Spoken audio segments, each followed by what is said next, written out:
Olá, pessoal! Hoje eu tô super feliz, tô me sentindo em casa, porque eu estou com a super convidada, uma amiga querida, minha médica incrível. Ela é médica, endocrinologista, mãe de uma menininha linda chamada Bela, de 3 anos. E, gente, pra marcar uma consulta, tem que ralar.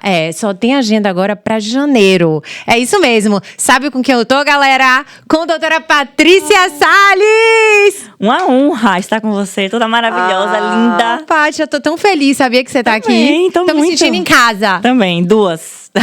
Vamos lá, vamos tirar várias dúvidas. Eu quero saber, em primeiro lugar, como é que você dá conta de tudo isso? Agenda lotada, trabalha de manhã, de tarde, tem Bela, pega na escola. Como é que você faz tudo isso com maestria? Você sabe que engraçado que eu ouvi uma frase um dia que a gente não dá conta de tudo. A gente vai vendo a prioridade, vai encaixando no momento e vai dando um jeitinho, né? É verdade. O famoso jeitinho, aquela frase, antes feito do que bem feito. É verdade, mas você faz tudo bem feito. Ah, que bom.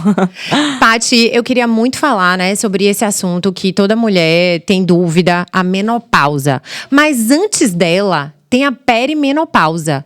Que é assim, você começa a menopausa mais ou menos em que faixa etária? A perimenopausa. Então, o que acontece? Menopausa significa falência ovariana absoluta. É quando o ovário para de produzir todos os hormônios que ele produz normalmente.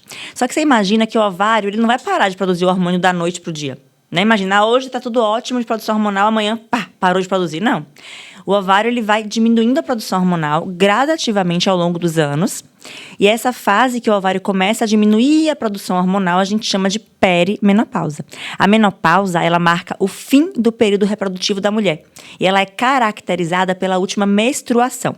Então, o diagnóstico de menopausa, a gente dá 1 ano depois da última menstruação, com alguns marcadores alterados. E a perimenopausa são os anos que antecedem a menopausa. Em média, 95% das mulheres vão passar por essa fase de menopausa entre 45 e 55 anos. E a perimenopausa, ela pode começar 8 anos antes da menopausa, quando o ovário começa a diminuir a produção hormonal. Então, hoje a gente sabe que toda mulher, depois dos 40 anos, que começou a ter algum sintoma que pode estar relacionado a um mau funcionamento do ovário, a gente pode considerar que essa mulher está entrando na perimenopausa.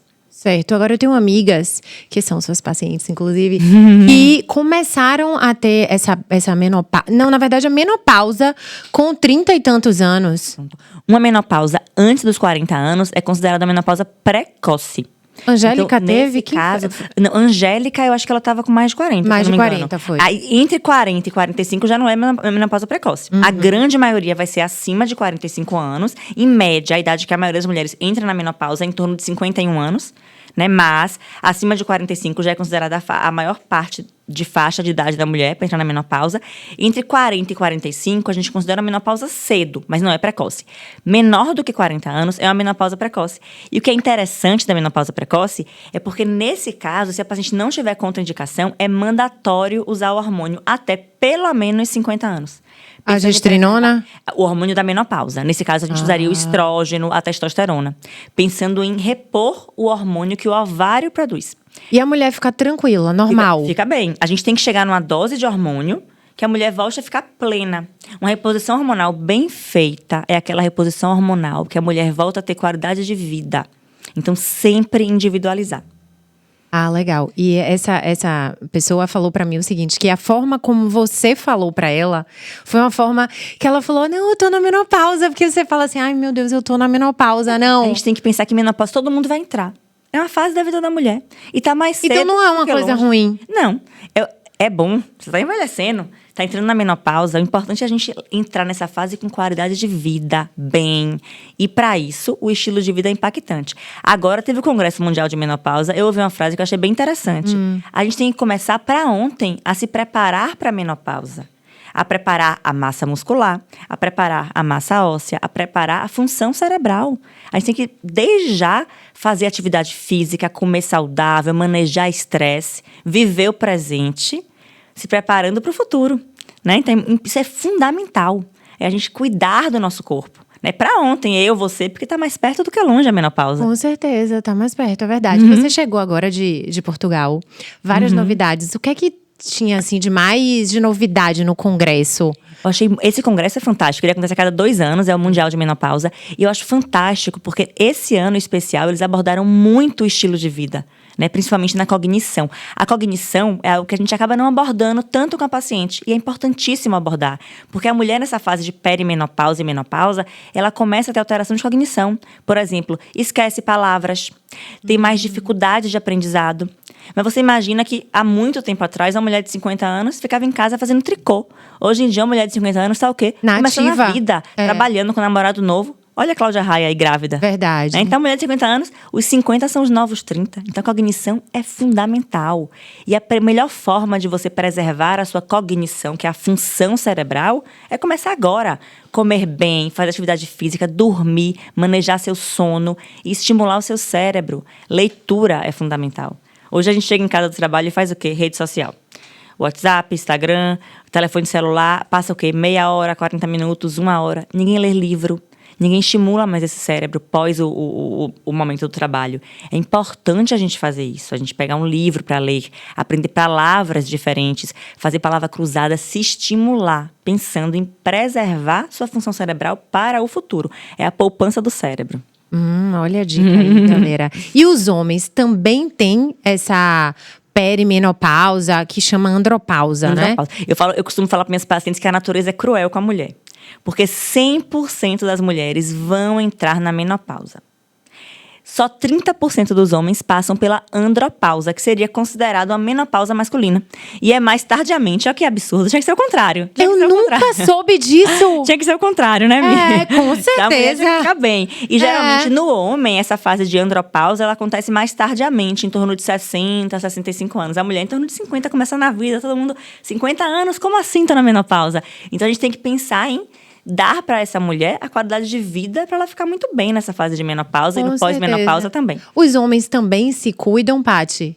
Mulher se cuida mais. Mais, né? Mulher costuma ir mais para médico. A gente tem aquela rotina de ginecologista todo ano, de fazer mais exame, de se preocupar mais com cabelo, com pele, com unha. E por essa preocupação estética também, a gente acaba se cuidando mais, procurando mais médico. Homem, geralmente, ele tende a deixar para depois. Geralmente, a mulher leva. Raras exceções. Eu tenho muitos pacientes homens também, mas a grande maioria, a mulher que tá levando, né? Eles acabam não procurando sozinho. Então tem que mudar essa cultura. Com Inclusive, certeza. Esse mês é até importante para isso, né? É o Novembro Azul. Vamos se conscientizar. Homem tem que fazer exame também, tem que se cuidar também. Com certeza, para ficar maravilhoso. Exatamente. O homem também coloca o chip? Chip. Na verdade, é o implante, né? Que é um tubinho de silicone. Isso. Mas o chip é o grande nome da mídia, todo mundo acaba conhecendo por chip. Depende do homem. A colocação do implante no homem apenas se tiver realmente deficiência hormonal comprovada, pra gente ter esse benefício melhor na reposição. Claro. E pra mulher? Pra mulher, a gente tem 2 tipos de implante. Implante para aquela mulher na pré-menopausa, que ela ainda menstrua, ela ovula. Nesse caso, vai ser implante para bloquear a ovulação, né? E evitar a gravidez como principal a indicação, mas também pensando em TPM. Eu acho que a principal indicação para o implante na mulher, nesse caso a gente está falando do implante de gestrinona, é para TPM. Ele é muito bom para TPM e ele acaba evitando gravidez e tem aquele efeito androgênico, que é um efeito secundário do implante. Né? Que é o efeito androgênico? Que todo mundo quer. Que é o que todo mundo quer, mas é um efeito secundário, não é a principal indicação. É a principal. Agora, por exemplo, eu vi que Bruna Marquezine, ela usa gestrinona e ela mudou o corpo dela. Porque ela tinha aquele corpo mais, né, rechonchudinha e tal. E depois que ela colocou o chip, ela secou, definiu. E é uma mulher jovem. Ela não tá nem longe na menopausa, perimenopausa. Longe, exatamente. Nesse caso, a gente tem que pensar que qual é a principal indicação da gestrinona? É sempre pensar em bloquear a ovulação, tratamento de TPM, cólica menstrual e qualquer doença relacionada ao estrógeno, como endometriose, mioma, adenomiose. Só que a gestrinona, ela é um hormônio androgênico. Ela aumenta a testosterona livre. É como se ela liberasse mais testosterona. Então, a ação da testosterona fica mais efetiva. Por isso, o implante tem como efeito colateral uma melhora na flacidez, no tônus muscular, na celulite, na disposição. Então, consequentemente, você acaba malhando mais, você tende a ter um rendimento melhor no treino e costuma ter um resultado melhor também na composição corporal.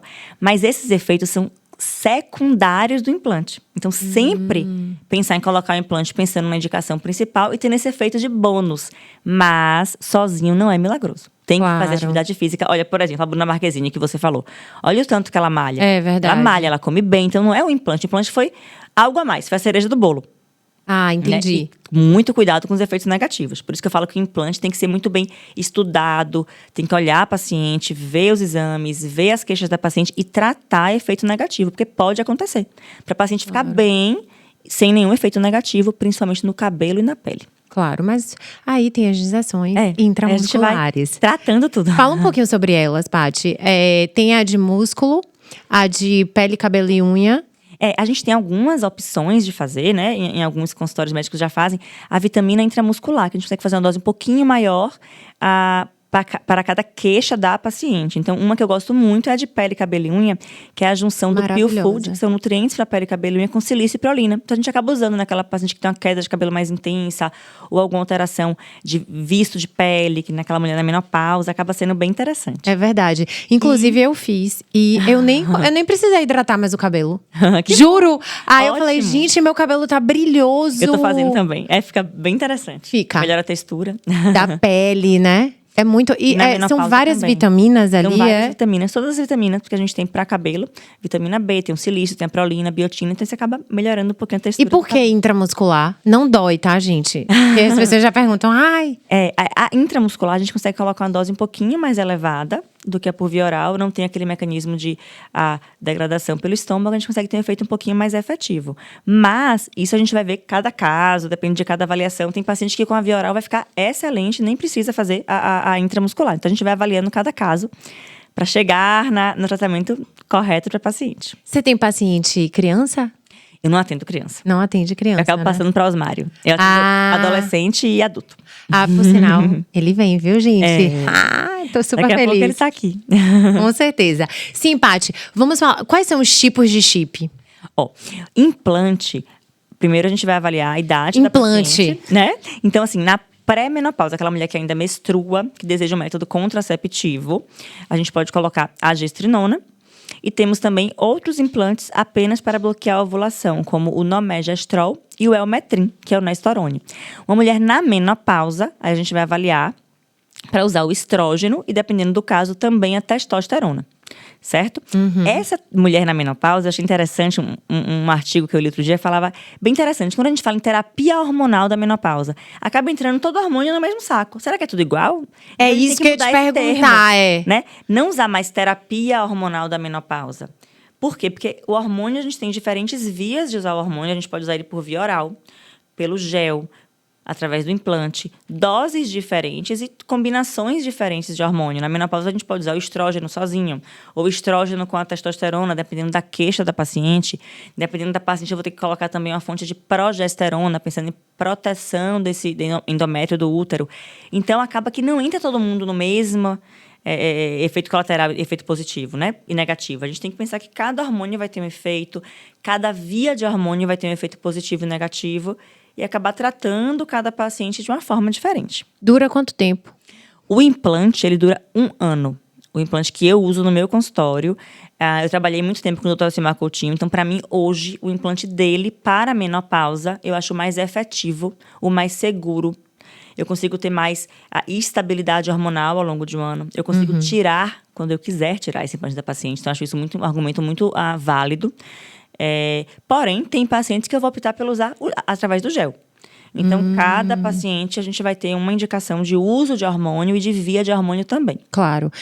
Paty, chega uma paciente lá com vários problemas. O grande lance é você entender a queixa, né? Para dar o diagnóstico correto. Exatamente. Como é que funciona isso no seu consultório? Então, uma consulta? Claro, a consulta é fundamental. Você fazer uma boa anamnese, né? Você ver qual é a queixa daquela paciente. Sua consulta demora 1h30, não tem tempo. Exatamente, depende da paciente. Mas, por exemplo, se é uma paciente que tem apenas ressecamento vaginal, não tem nenhuma outra queixa, a gente pode tratar apenas com o hormônio por via local vaginal. Então, depende muito da paciente. Então, por isso que é muito importante você conversar com a paciente, avaliar cada queixa, para você tratar de forma efetiva aquela queixa. Uma das principais queixas da menopausa, mais debilitantes e mais prejudiciais para a saúde, são os sintomas vasomotores, que são aquelas ondas de calor E por que é perigoso? Porque a onda de calor, quando acontece, ela causa ativação cardiovascular. Então, a onda de calor a gente não pode deixar acontecer. Então, essa paciente, eu preciso botar uma dose um pouquinho mais elevada do estrógeno, por exemplo. Né? Mas tem pacientes que a queixa é principalmente libido.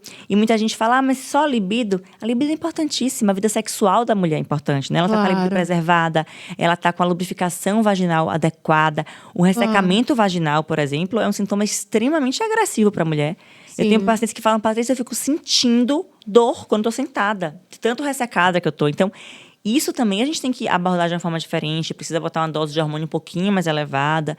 Então, cada caso é um caso, né? São várias queixas, né? Várias queixas. Conta uma coisa que já passou no seu consultório, assim, é interessante. Interessante. Então, por exemplo, eu tive uma paciente que veio pra mim, inclusive recente até. Ela tava naquela fase de perimenopausa para menopausa, extremamente depressiva, muito irritada, ansiosa, sem conseguir dormir, atrapalhando o trabalho e sem conseguir perceber o que era. Por quê? Porque ela não tinha onda de calor. Então, por ela não ter onda de calor, ela achava que ela estava depressiva. Os hormônios estavam relativamente normais. Por que relativamente normal? Porque a gente já percebe uma tendência à elevação do FSH.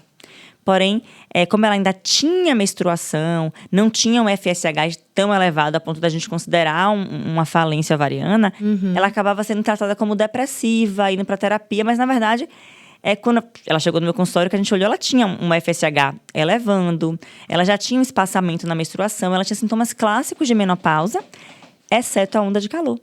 Porque a onda de calor, ela acontece quando você tem uma baixa do estrógeno. Se você não tem uma baixa tão importante, você vai acabar não apresentando. E nesse caso, por exemplo, o uso do hormônio, ele é tão efetivo quanto o antidepressivo. Inclusive, nesse último congresso que teve agora, né, em outubro, eles viram que uma paciente nessa fase de perimenopausa ou menopausa nos anos iniciais, que apresenta depressão como sintoma e tem indicação de hormônio, muitas vezes o uso do hormônio ele é tão efetivo quanto o antidepressivo.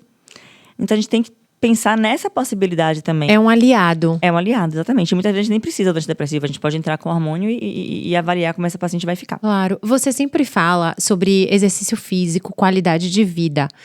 Isso também muda, né? Muda a vida. Exercício físico é o grande remédio da medicina. A gente tem que fazer atividade física igual a gente escova dente. Paty, todo chega dia. Um paciente no seu consultório que não faz exercício físico, que está realmente gordinho e tal. Como é que você faz todo esse processo para ele começar a entender?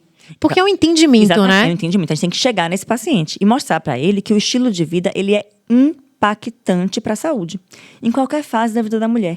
Principalmente uma mulher acima de 50 anos. E homem também, quando eu falo mulher, homem também. Claro, a atividade física, o exercício físico, ele é fundamental. Porque tem muita gente sedentária, Muita. Né? Muita. Se você perceber, uma mulher acima de 50 anos, 10% das mulheres fazem atividade física, 14% dos homens. É muito pouco. Pouquíssimo. A gente tem que estimular o exercício físico, porque é o grande remédio da medicina. E para ontem, e mostrar para as pacientes, para todo mundo, que a atividade física é importante, vai melhorar saúde a longo prazo, prevenção de câncer. Por exemplo, muita gente chega para mim no consultório, Paty, eu tenho medo de usar o hormônio por causa do câncer da mama. E não faz atividade física. Sedentarismo é um fator de risco mais prejudicial para a saúde do que o uso do hormônio. Hoje a gente sabe que o uso do hormônio de forma correta, a gente não vai ter esse aumento de risco. Claro. O sedentarismo, sim. Então, a atividade física é extremamente importante. E hoje, a gente sabe que o ideal seria fazer 300 minutos por semana. Então, meu grande objetivo no consultório é fazer o paciente fazer o máximo possível de atividade física. Máximo, 300 minutos por semana. Por dia seria 1 hora de segunda a sexta. Mas aí bacana, você pode pegar e colocar no fim de semana. E, claro. Por exemplo, a gente tem o exercício físico, né? Que é a atividade física voluntária. Você coloca o tênis e vai fazer uma bicicleta, musculação, beach tênis, é aquele momento do dia. Mas também temos o exercício físico involuntário, né? Que é você chegar no shopping, esquecer a escada rolante, pegar a escada normal. Tá em casa, em vez de pegar elevador, pega a escada. Vai andando na padaria, vai passear com o seu cachorro. Isso é tão importante quanto. Então, entra também na contagem. Então, vamos tentar ficar mais ativas. Chega no trabalho, sobe de escada. Chega em casa, deixa uma Havaiana no carro, bota a Havaiana, sobe de escada para casa. Tá no shopping, esquece a escada rolante, vai na normal. Então, são pequenas mudanças no dia a dia que, no final das contas, tem um resultado muito efetivo. E o metabolismo muda, né? Você ganhando massa muscular, você acelera seu metabolismo. Então, isso que é o que a gente quer no consultório. Claro. Que o paciente fique ativo, que o paciente coma melhor, que o paciente beba mais água, consiga dormir bem. Que são pequenas mudanças que tem um resultado fantástico na saúde a longo prazo. Claro. Você tem um aparelho lá, eu acho que é aparelho, equipamento, a biopedância. Como é ele? Sempre a pessoa vai e faz? Exatamente. A bioimpedância eu deixo muito livre para os pacientes, porque assim, o que é importante na bioimpedância? É avaliar a composição corporal. Então, peso não quer me dizer nada. O que me importa é a massa de gordura e a massa muscular do paciente. Então, no processo de emagrecimento, se esse paciente começa a fazer musculação junto da dieta, então ele vai começar a ganhar massa muscular. O peso pode não variar, porque a massa muscular, ela pesa mais na balança do que a massa de gordura. Então, muitas vezes ele perde gordura, ganha massa muscular, perde medida, mas o peso não varia tanto. Então, por isso que é importante a gente fazer esse acompanhamento. E, geralmente, quando eu falo que alguns pacientes eu boto na UTI. Então, toda semana vai fazer bioimpedância, de 15 em 15, pra gente conseguir ter esse estímulo, acompanhar mais de perto. Ele fica mais estimulado, porque ele vai ter que repetir a bioimpedância daqui a 15 dias. E ele tem que ir pra... E aí vai otimizando também o tratamento. Ele fica mais estimulado a fazer a dieta, mais estimulado a fazer atividade física. E dieta, eu nem gosto dessa palavra. Eu prefiro falar em mudança de hábito alimentar. Porque a dieta acaba sendo um tempo pejorativo, né? Você fica, eu tô de dieta, ai, que coisa chata, não posso comer isso, não posso comer aquilo. Então é pensar em melhorar a alimentação, esquece dieta. Pensa no que você vai colocar na alimentação, depois o que você vai tirar. Então, primeiro, bora aumentar o consumo de água, vamos aumentar o consumo de proteína, de salada, de legume, de vegetal. Aí depois você pensa, vamos diminuir o açúcar, vamos diminuir a farinha branca, o carboidrato simples. E de pouquinho em pouquinho você vai comendo mais saudável. E o açúcar, Paty? Açúcar, eu acho que a gente tem que puxa, limitar. né? Você come uma coisa que... Você quer comer mais. Você quer comer cada vez mais. Né? Se tiver um prato de brigadeiro aqui, você comeu o primeiro, você vai comer 2, 3. E no outro dia você já tá sonhando com brigadeiro de novo. O açúcar não tem nada provado que ele cause vício, né? Muita gente fala, o açúcar vicia igual a cocaína. Nada provado de vício. Mas alimentos palatáveis, de uma forma geral, quando você consome açúcar ou muita gordura, muita fritura, você acaba querendo consumir mais. Então, o ideal é a gente tentar evitar e acostumar nosso paladar sem açúcar. A gente acostuma, isso é normal, né? Claro. Quando você está muito acostumada a beber o café cheio de açúcar. Primeira vez que você bebe o café sem, você vai falar, nossa, que coisa horrorosa. Depois de um tempo, você nem quer mais o açúcar, você acha muito doce. A mesma coisa, suco. Hoje em dia a gente pega muita paciente que faz o suco e bota açúcar ainda. Imagina que você já faz o suco, você triturou a fibra da fruta, já está absorvendo só o carboidrato. Ainda bota açúcar no suco, então não tem necessidade. Claro. É suco pronto, de caixinha, cheio de açúcar. Hoje, quando você vai no mercado, é importante ler rótulos de tudo que você for comprar. Até molho de tomate. Se você pegar no mercado 10 marcas de molho de tomate, 9 vão ter açúcar adicionado. Caramba! Tem que ler rótulo até disso. Mostarda. Se você pega rótulo de mostarda, a maioria tem açúcar adicionado. Então, a gente já tende a consumir esses açúcares escondidos o tempo todo. Vamos evitar isso. Começa a ler rótulo. Iogurte. Pega o iogurte, vê os ingredientes, vê se tem açúcar, vê se tem muito ingrediente. Eu costumo falar para meus pacientes, tem muito ingrediente, deixa na prateleira. Quanto menos ingrediente tiver, melhor. Melhor. Exatamente. Você falou de iogurte. Sobre o leite, você até postou ontem. Que é um grande lance. Ai, tem que tomar leite, não tem. E aí, Paty? O leite é um alimento interessantíssimo, um alimento fantástico, completo. Não da tem vaca?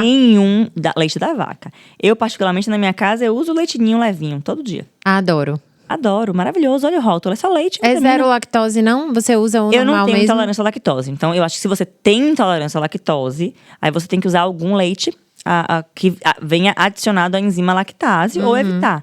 Mas um paciente que não tem intolerância à lactose, um paciente que gosta de consumir o leite, por que tirar o leite desse paciente? O leite é fantástico. Eu adoro. Não tem nenhum estudo com evidência científica, porque também é importante. Porque muita gente pega, tem esse estudo aqui. Você vai ver o estudo, é zero evidência científica. Então, entendi. Não tem nenhum estudo hoje. A gente fala hoje porque pode mudar. Claro. Mas hoje não tem nenhum estudo que mostre que o leite tem qualquer ação pró-inflamatória. Nenhum. Então, não tem por que você tirar leite da população. O que a gente está vendo hoje é um medo de consumir leite, queijo e iogurte. Então, muita gente para de consumir isso. Isso leva a um prejuízo mais para frente na massa óssea. A mulher, o ideal da mulher é que ela consuma 3 porções de produto lácteo por dia, para preservar essa massa óssea. Então, quando ela deixa de consumir isso, ela vai ter prejuízo mais para frente, né? Então, isso não é interessante. A gente acaba vendo muita gente com osteopenia, com osteoporose, que abaixa a massa óssea ou até deficiência da massa óssea, e ela não consome nada de produto lácteo. A gente tem que consumir. Aí vão falar, mas a gente encontra cálcio em outras fontes. Encontra. Mas para você conseguir a quantidade de cálcio biodisponível em outras fontes, é uma quantidade enorme de brócolis. Ninguém vai consumir isso. Então, é importante você ter esse consumo se você gosta. Mas eu tenho pacientes que falam para mim, Paty, eu não suporto consumir leite, não gosto de iogurte, me faz mal consumir queijo. Nesse caso, a mulher está na menopausa, a gente tem que usar um comprimido de cálcio. Mas o ideal não é usar o comprimido de cálcio. O ideal é você ter na sua alimentação. Se você gosta e não tem nenhum grau de intolerância. Porque as pessoas estão dizendo aí que infiltra, que incha. O grande mito da internet, que leite faz mal. Né? Não faz. Leite é um alimento super interessante, saudável. Não tem porquê a gente não consumir o leite se a gente gosta e deseja esse consumo. Claro. E o glúten? A mesma coisa do glúten. Se você observar os produtos sem glúten, claro, né? A gente tem que pensar em 2 polos. Se você chegar para mim e falar, Patrícia, eu tirei glúten da minha dieta e emagreci.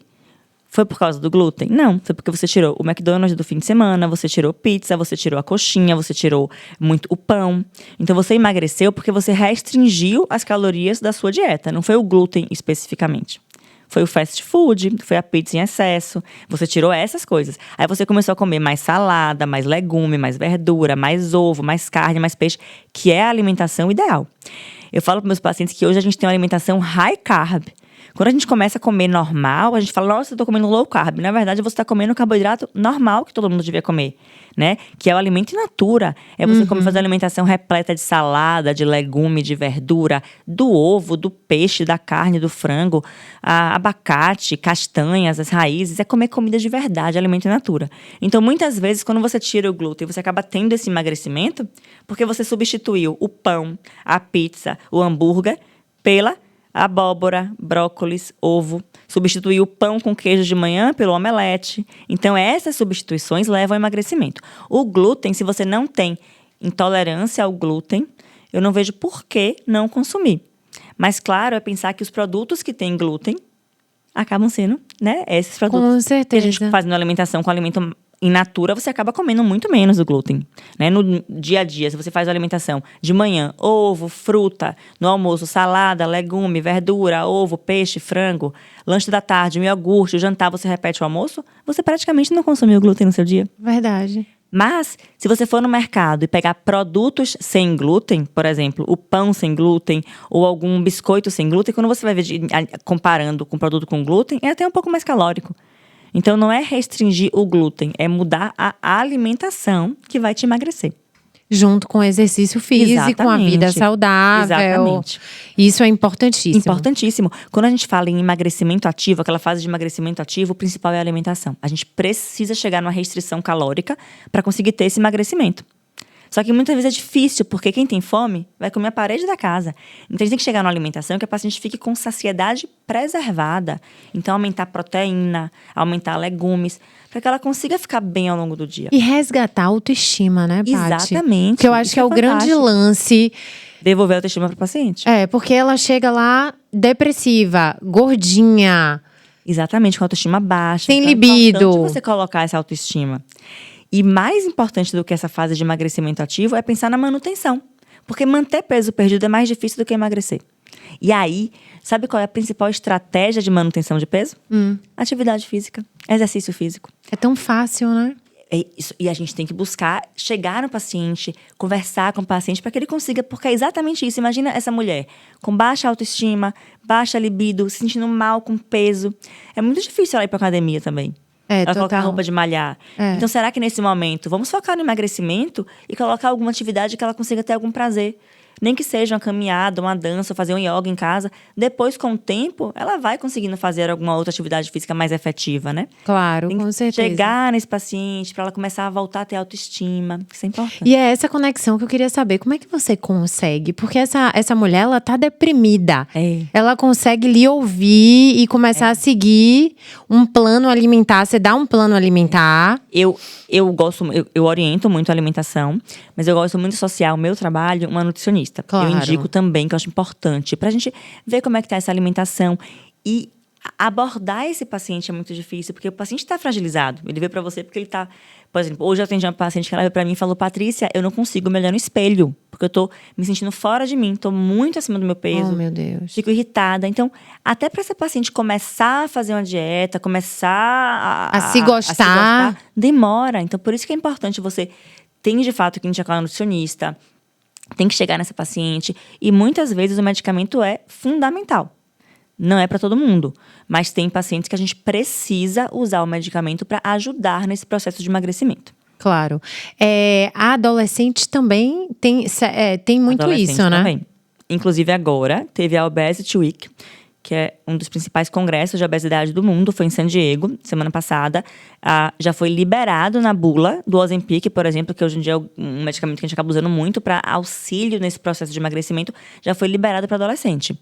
Então, também é não perder tempo com esse adolescente. Porque um adolescente com obesidade implica em muitos problemas no futuro. Aumenta o risco de diabetes, de hipertensão, alteração de colesterol, baixa autoestima, até mesmo aprendizado, porque aquele adolescente está com baixa autoestima, não quer ir para a escola, vai na escola, não tem estímulo de estudar. Então, isso tudo impacta de forma negativa no futuro do adolescente. Claro. Ozempic, Saxenda, qual a diferença? O Saxenda, e tem outro, Victoza. O Victoza, né? E o Saxenda, eles são exatamente a mesma substância, que é a liraglutida. É um análogo do GLP-1 de uso diário. E o Ozempic é a semaglutida. A molécula é semelhante, também é um análogo do GLP-1, porém a gente consegue usar semanalmente. Ele tem uma duração prolongada, ele é um pouco mais efetivo na redução do apetite, no aumento da saciedade. O principal efeito é em aumentar a saciedade. Então, sempre que a gente vai passar um medicamento desse, primeiro, é que o paciente entenda que não existe remédio nenhum no mundo que vá emagrecer. O remédio, ele ajuda o processo de emagrecimento, porque ele faz com que você consiga comer menos caloria ao longo do dia. Então, você fica com mais saciedade, você fica com menos fome. E é importante saber jogar com o medicamento. Então, por exemplo, o Ozempic é uma medicação que ele atua muito na saciedade. Então, vamos começar a refeição ou pela proteína, ou pela salada, ou pelo legume, ou pelo vegetal. Depois você come o carboidrato. Você já vai melhorando a sua saciedade e acaba comendo menos também ao longo do dia. Então, é tudo uma estratégia, né? É tudo uma estratégia. Porque a gente não tem milagre. Tem gente que fala assim, vou tomar Ozempic. Não, a pessoa tem que estar com uma estratégia, com um médico orientando. E também, é uma coisa interessante, a gente vê muita gente tomando por conta própria o Ozempic. Vai lá e usa o Ozempic, emagrece um pouquinho e para. Aí daqui a pouco vai usar de novo e para. Não é interessante. Essas paradas e usar sozinho, a dose que acha da cabeça. É importante a gente ir aumentando gradativamente a dose, até uma dose otimizada. Não parar e voltar. Por quê? Porque quando você para o medicamento e volta a usar, você fica tendo mais efeito colateral negativo. Então, é importante você ter essa continuidade. Entender que o tratamento para obesidade, muitas vezes, é para o resto da vida. Ou pelo menos a longo prazo. Então, não é um tratamento curto. A gente vai usando, a gente vai aumentar a dose, a gente vai associando o medicamento se precisar ao longo do caminho. É todo um processo. É todo um processo, né? Meu Deus do céu. Eu lembrei aqui eu estava uma vez no seu consultório. E saiu uma senhora, ela estava emocionada e ligou para a família e falou assim: gente, eu tô curada. Eu acho que foi da diabetes. Foi, eu lembro. Lembra desse dia? Eu fiquei assim, ela falando pra gente, e com o papel na mão. E assim, eu fiquei, todo mundo feliz, né? Eu lembro desse dia. Lembra desse ela dia? É a mãe de uma grande amiga minha que me encaminhou ela para tratar. Ela estava bem acima do peso e estava pré-diabética. Ela estava com alteração de glicemia, alteração de hemoglobina glicada, tinha também alteração de colesterol e de pressão. E ela, a motivação dela para emagrecer era isso. Ela falou: Patrícia, eu não quero ter diabetes, então eu estou desesperada, eu quero emagrecer por conta disso. E também é outra coisa importante, você falou: como é que você aborda esse paciente? Primeira coisa, qual é a motivação dele emagrecer? Ele quer emagrecer porque o marido quer que ela emagreça? Ou porque ela quer emagrecer para estética? Ou para saúde? Porque isso também é importante, você encontrar uma motivação para esse paciente emagrecer. E essa paciente, ela começou a fazer atividade física praticamente diariamente. Ela mudou a alimentação. Ela começou a comer muito legume, muita salada, acrescentou proteína em todas as refeições, cortou o açúcar que ela comia em excesso, começou a se preocupar mais com a comida em casa. Uma coisa importante que a gente está tendo um movimento no mundo hoje é a medicina culinária. Vamos cozinhar. Vamos comer Sim. comida caseira. A comida caseira tem menos gordura, tem menos sal, é muito mais saudável do que ficar comendo fora de casa o tempo todo. Verdade. Então, essa paciente, ela realmente mudou o hábito de vida. Entramos com medicação também, mas ela reverteu os exames. Ela ficou... Não é mais pré-diabética, tá pressão normal, colesterol normal, emagreceu, tá mais disposta, dorme melhor, consegue caminhar, consegue amarrar o cadarço. Ela não conseguia amarrar o cadarço sozinha, porque ela tava com uma obesidade. Mas ela tava centrípeta. magrinha. Ela tava ótima, ela emagreceu bastante. Então, isso é fantástico. É você conseguir… muda a vida da paciente. O emagrecimento é uma muda. gratidão, né, que você É. sente. Porque muda a eu vida. senti, eu tava ali, eu vi ela ligando para os familiares e falando, gente, eu não Ela tava tô ligando, mais. ela tava ligando pra filha, que a filha Pra tava toda filha. preocupada. Ela Isso mora é fora. muito gratificante, né? Você vê um paciente. É. Agora, é isso que eu queria abordar com você. Como é que você chega, né? Mudar o mindset da pessoa? Porque ela tá ali, ela quer, mas ao mesmo tempo é difícil. É difícil. É difícil. Você consegue entrar na mente, né? Do paciente. É difícil você conseguir chegar no paciente. Tem paciente que já vem totalmente Aberto. que senta na cadeira, que você vê que ele tá prestando atenção, que ele te escuta, ele quer realmente mudar. Não, mas você magnetiza. Quem dá? É, a gente tenta. você Mas vai tem paciente que não. Que ele já vem, você começa a falar, não, Meio- mas é fácil. Não, mas… E aí você tem que chegar nesse paciente para que ele queira mudar. Para que ele queira ter uma mudança de estilo de vida. Porque senão a gente vai ficar usando o medicamento que for. É. A gente não vai conseguir ter um sucesso. Eu falo isso, de você entrar na mente, fico brincando, porque assim, é um trabalho seu e dele. Não é um trabalho só seu. É dele, muito mais dele. Eu Muito mais seu. dele. Muitos pacientes vêm me falar, ai, doutora, obrigada, eu emagreci. Eu falo, não, você emagreceu, foi você. Foi você que não comeu, foi você que fez atividade física, você que tomou medicamento, você que mudou o seu estilo de vida. E tem essa motivação para ele emagrecer é importante. Por exemplo, muitas vezes eu pergunto, tem algum casamento, alguma festa? Tem o casamento do meu filho. Pronto, então vai ser nossa motivação, vai ser emagrecer pro casamento do seu filho. Então vamos focar nisso. Ou então, no caso dessa paciente, eu tô sem disposição, não consigo amarrar meu cadarço. Então, bora fazer você amarrar seu cadarço. Então, vamos chegar em algo que motive o paciente a querer continuar. E cada vitória é um passo. Meus pacientes sabem, eu falo assim, emagrecimento é uma estrada. Vai ter momento da estrada que vai ter carro que vai quebrar no meio do caminho. Sim. Vai ter carro que vai dar ré. O importante é a gente ir em frente, é um passo de cada vez. Muita gente fala, doutor, eu só emagreci 1 quilo. Não, que maravilha que você emagreceu 1 quilo. Não engordou, manteve o peso perdido. Então, emagrecer é muito difícil.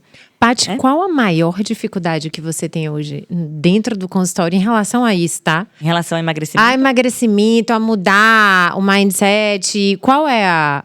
eu costumo falar que são os amigos e a família. Sabe por quê? O paciente começa a emagrecer. Aí tá lá, tem o almoço da família. Aí bota a sobremesa X que a avó fez. Boicote. Ai, mas você não vai comer a sobremesa? Mas é só hoje. Mas é só um pedacinho. Ah, não, mas aí também já tá demais. Aí você tá ficando doente. Tá emagrecendo demais. Ninguém suporta ver o outro de dieta. Se você chegar numa mesa de restaurante e alguém falar, gente, hoje eu não vou comer sobremesa, eu vou pedir um abacaxi de sobremesa. Todo mundo fica, nossa, mas que absurdo. Pelo amor de Deus, é só hoje. É só um pedacinho. Eu falo que o é só hoje é o que mata a dieta. Porque senão, todo dia vira é só hoje. É o almocinho da quinta-feira, é o lanchinho no trabalho na sexta. É o couvé. É o sábado, é o couvé. Então, todo dia vai ter uma situação que alguém vai falar, é só hoje.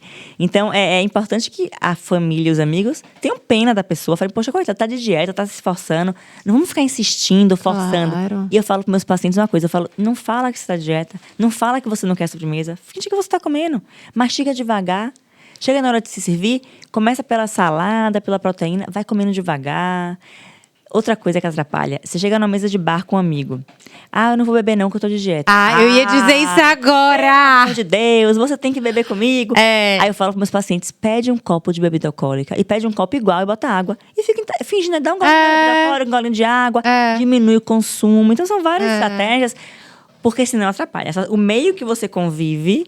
São as armadilhas, São né? armadilhas, exatamente, do emagrecimento. Do emagrecimento. Aí você começa a se boicotar. Você se boicota, exatamente. Que interessante isso, né? A gente tem que criar estratégias para poder começar. Mas perceba, se você sai com suas amigas no almoço e começa a pedir uma coisa mais light ou não pede sobremesa, todo mundo fica, ai não, pelo amor de verdade. Deus. É só hoje, você é tão gostoso, que besteira. Ai, depois você faz tá dieta. magra. Você tá magra, pra que você quer emagrecer mais, né? Então acaba que isso acaba Influenciando. de forma negativa. Bebida alcoólica. Como é essa relação? Bebida alcoólica, Paty? sempre lembrar. Tem paciente meu que fala, ai, Paty, mas eu não posso mais comer isso. Nenhum alimento é vilão para emagrecimento. Você pode emagrecer comendo bolo de chocolate todo dia. Vai ser mais difícil? Vai. É a mesma coisa de bebida alcoólica. Vai ser mais difícil você conseguir emagrecer. Você tendo um excesso de bebida alcoólica? Demais. Então, é beber com moderação.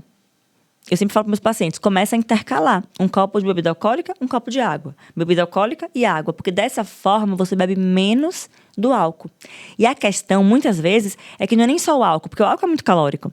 Mas muitas vezes é o que vem junto com o álcool, né? Você chega num bar para beber, é amendoinzinho japonês, é fritura, é acarajé, etc. Então você acaba comendo a mais do que você comeria se não tivesse o álcool. Claro. Tem que ter também esse cuidado. Todo esse cuidado é Exatamente. importantíssimo. Importantíssimo. Ah, bacana. E deixa eu te perguntar uma coisa. A menopausa, ela mexe também com essa parte do metabolismo? Demais. O envelhecimento, só o fato de você ganhar idade acima de 50 anos, você tende a ganhar peso. Uma mulher acima de 50 anos, em média, ela vai ganhar 700 gramas por ano de peso. Aí você 700 pensa assim, gramas? Aí você fala, mas é pouco. Mas imagina 10 anos, 7 quilos a mais. Imagina 20 anos. Gente, é 14 normal. quilos. Eu vejo amigas de minha mãe que eram secas. Exatamente, você começa a ganhar peso. Como é que a gente consegue evitar esse ganho de peso? Intensificando a atividade física. Porém, o que acontece com a mulher quando ela envelhece? Ela faz menos atividade física. Então é importante a gente mudar isso, começar a fazer mais atividade física, porque o metabolismo fica lento com o envelhecimento. E aí vem a menopausa. A elevação do FSH e a queda do estrógeno acaba fazendo com que você tenha uma tendência a acumular gordura corporal total, principalmente em abdômen e cintura, e perder massa muscular. Então, imagina, aquela mulher, ela começa a envelhecer, ela começa a ganhar peso e começa a acumular gordura em barriga. A mulher, em média, ela tende a ter um acúmulo de gordura antes da menopausa em região de culote, quadril, região mais inferior. Ela não costuma ter barriga. Raras exceções. Tô falando de uma forma geral. Claro, claro. Pós-menopausa, a mulher começa a acumular gordura em barriga, em cintura, perder massa muscular. Então, muda o padrão de acúmulo de gordura da mulher. Ela passa a ter um padrão de acúmulo de gordura ginecoide, que é aquela gordura em quadril, e começa a acumular gordura em barriga e abdômen, o que é perigoso, porque essa gordura de barriga, ela é lesiva para o coração. Ela aumenta a resistência insulínica, ela aumenta a chance da mulher vir a ter diabetes ou qualquer outro problema cardiovascular. Então, por isso que é importante Intensificar. essa mulher se cuidar, intensificar a atividade física, observar a alimentação. Então, é sempre ter esse cuidado com o estilo de vida, porque Claro. muda a saúde da mulher. E engraçado, se eu envelhecer bem, porque tem gente que você olha, poxa, como essa pessoa envelheceu bem. Ela Hoje- tá ótima, ela tá mais bonita. Exatamente. Eu atendi uma paciente hoje, depois eu vou até mandar pra ela o podcast, que eu falei, você está belíssima. Ela tava linda. Eu atendo ela já há uns 4 anos, eu já falei, mas você tá muito bem. E ela realmente, ela tá malhando, tá se cuidando, ela tá fazendo reposição hormonal. E também não é só isso. Ela falou, Paty, meus filhos estão bem, meu marido tá bem. E aí entra naquela frase. Tem um artigo, até o Osmário vai discutir com você aqui. A Harvard fez um estudo para saber qual era a fase da vida mais feliz do ser humano. E ele viu que era depois dos 60 anos. Por quê? Porque você está realizada. Quem tem filho, geralmente está com o filho já encaminhado, já está lá com o seu casamento, seu trabalho está bom, já está mais tranquilo na vida. Só que aí é a fase que vem mais doença. Então a gente tem que tentar chegar nessa fase sem doença, para ter a felicidade, né? E saber ser feliz. Aquele livro de Nizam Anães. Com certeza. É importante até para você envelhecer bem, com saúde, ter amigos, dar risada. Aproveitar os momentos de felicidade. Felicidade não é o tempo todo, ninguém é feliz o dia todo, o tempo todo. Claro. A gente tem que saber pegar os momentos de felicidade e curtir isso, né? Ah, que legal. Então, os 60 anos é o momento do ápice. E vamos chegar lá sem doença, né? Com certeza, e sem rugas. É, exatamente. Com a pele linda. Exatamente. Ah, Paty, que interessante isso, eu não sabia. É um estudo. Osmário vai discutir isso com você. Vai falar, né? Vai falar sobre bem isso. disso. Com 60 anos, eu pensei que era antes. Então, antes de estar naquela fase de se descobrir, Se descobrir. trabalhar, e estar preocupado com o filho, etc.